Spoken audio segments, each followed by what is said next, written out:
Bluehost is one of the most popular WordPress hosting plans, but at the same time, it's one of the most criticized or hated hosting plans. You can just check Reddit for that. You may be wondering if Bluehost is any good, if the low price is worth it, and just looking for an honest or critical review that's objective of Bluehost, and you ended up on this video. So I'm going to give you the pros and cons of Bluehost, why you should consider them and why you shouldn't consider them. And just to give you a heads up and just to save you some time, some of the bigger companies or bigger websites or some developers, they avoid using Bluehost just due to their shared hosting infrastructure. But for beginners or for bloggers or for small businesses, it can work. So let's start with the pros of Bluehost. So one of the most obvious thing is the low price. Sometimes you can get it for $2 a month. If you want to host multiple websites, you need to bump up the plans. The other thing is it's recommended by WordPress, but that's not really a big deal because Bluehost has been recommended by WordPress for like over 15 years. I think that WordPress.org page with their recommended hosting providers hasn't been updated in a very long time. It's very archaic, but getting a website up and running with WordPress and Bluehost as your hosting plan, it's pretty quick. I created a tutorial on it. It's pretty much one-click installation of WordPress, and WordPress powers over maybe like 45% of the web or websites. So that's something to keep in mind. And if you do need support for your Bluehost plan, they do have 24/7 live support. And the other thing, going back to the price, is signing up with Bluehost and creating a WordPress website through them is very low risk just because of the price. Now, the biggest cons, and you should know some of these cons and why you shouldn't want to sign up with Bluehost, is going back to the price. Even though they have a very low introductory price of like $2 or $3, these price or these sales change quite often, but the renewal price is often over $15 a month or $20 a month. Another big issue with signing up with Bluehost is the supposed free domain for a year.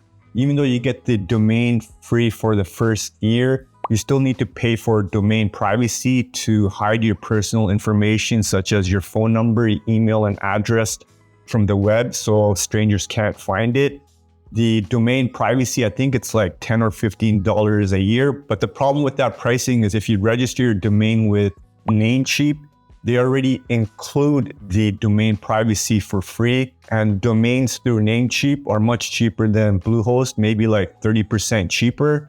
So you got to keep that in mind when you're getting that free domain. The free domain through Bluehost, it's not really free. Another big issue with Bluehost is that they upsell a lot of software and services that beginners to WordPress don't need. Even experienced developers or experienced WordPress users don't need.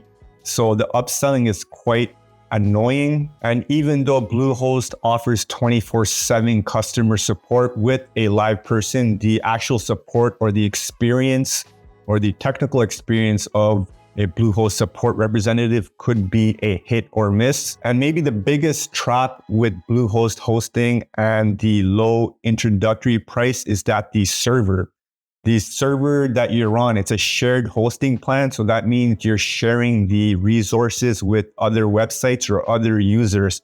So that's one of Bluehost's strategy to keep the prices low, but you're also putting a lot of websites on one server. So if one website decides to hog all the resources or gets a lot of traffic, your website might go down or it might respond slowly. So that's very important if you're selling a product online or if you're promoting your website through ads and then your website doesn't load through Bluehost. So that's one of the reasons I usually recommend for e-commerce websites or anyone that's selling something to choose one of the premium hosting plans or hosting providers. As I mentioned earlier, Bluehost is one of the most popular hosting plans.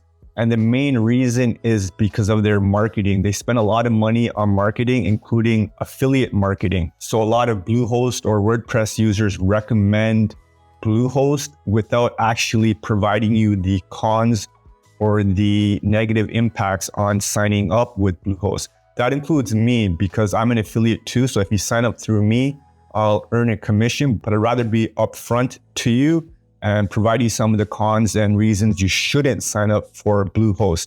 So going back to signing up for Bluehost or not. So who is Bluehost for? So if you're a new blogger or a new small business with no traffic, then that introductory price with Bluehost, it's pretty appealing and it's a pretty good deal to sign up with them. And as I mentioned earlier, the renewal price is pretty high. So one strategy is to sign up for them for like the first year or 2 or 3 years, depending on what plan you want and what you can afford. And then when you get more traffic or when you want to boost up your website speed and performance, you can go to a different hosting provider, or you can increase or change your hosting plan with Bluehost. Bluehost's best plans actually cost around like $50 a month. It could be up or down depending on when you look at their website, but it's through their VPS or virtual private server where you get dedicated resources.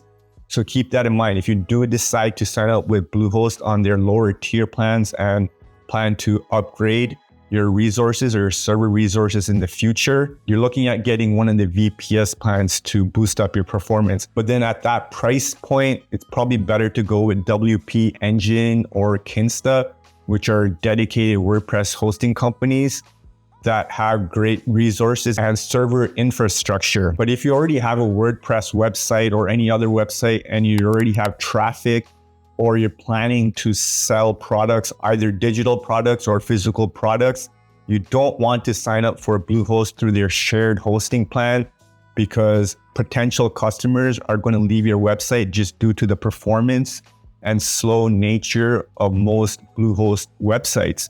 So I hope that answers your question regarding like the pros and cons of Bluehost and if you should sign up for it or not. Pretty much, if you're new to WordPress and you don't have much traffic, then that introductory price is good. But if you're a business that's looking to prosper, you practically don't want to sign up with Bluehost and maybe go with one of the premium hosting providers that provide exceptional support and a fantastic server infrastructure.